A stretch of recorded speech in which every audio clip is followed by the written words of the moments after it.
Friend, আজকে 2 April. আপনাদের সকলকে আমি ধন্যবাদ জানাচ্ছি যে যেরকম সহযোগিতা করেছেন নিজের ভালোর জন্য, টিমের ভালোর জন্য, সবাইকে আমি ধন্যবাদ জানাই।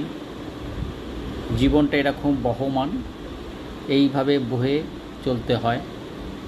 তাতে কি হয়, জীবনী শক্তি বাড়ে।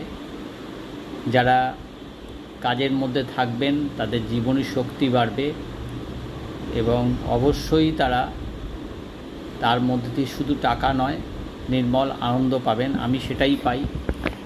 আর প্রফেশনগতভাবে আপনাদের আমি কখনো যদি 2-4 কথা রেগেও বলে থাকি, তার জন্য কিছু মনে করবেন না।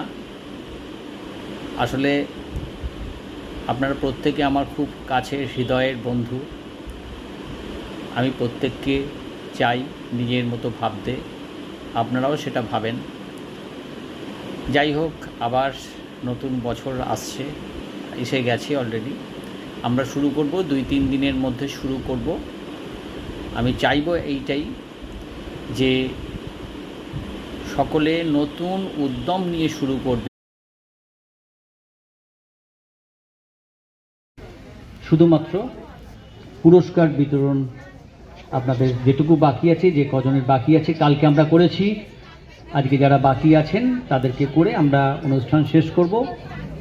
আর আমি দেবাশিসদাকে বলবো, একদম আজকের অনুষ্ঠানের শেষে এলআইসির পক্ষ থেকে আমি অনুরোধ করব, তিনি তার একটা গান দিয়ে আজকে অনুষ্ঠান শেষ করবেন। তাই জন্য সবাই শুনুন। দেবাশিস ভট্টাচার্যের মতো একজন বড় শিল্পীকে, আমরা বড় মাপের শিল্পীকে আমরা পেয়েছি। তার গান দিয়ে আজকে অনুষ্ঠান শেষ করব, কিন্তু তার আগে পুরস্কার বিতরণ করে নিই। আমি পুরস্কারের আগে আমি দিব্যেন্দুবাবুকে বলবো যে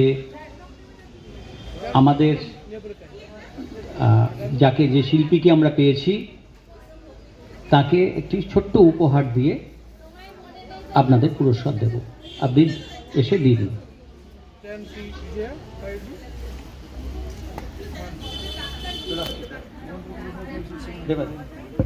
দেবাশিস ভট্টাচার্যকে ছোট্ট একটু সম্মাননা আমরা দিলাম এলআইসির পক্ষ থেকে। ধন্যবাদ। ডেকে নেব সোমশুভ্র মিশ্রকে। সোমশুভ্র মিশ্র মিলিয়ন ডেতে আমি ঘোষণা করেছিলাম যারা একাধিক পলিসি করবে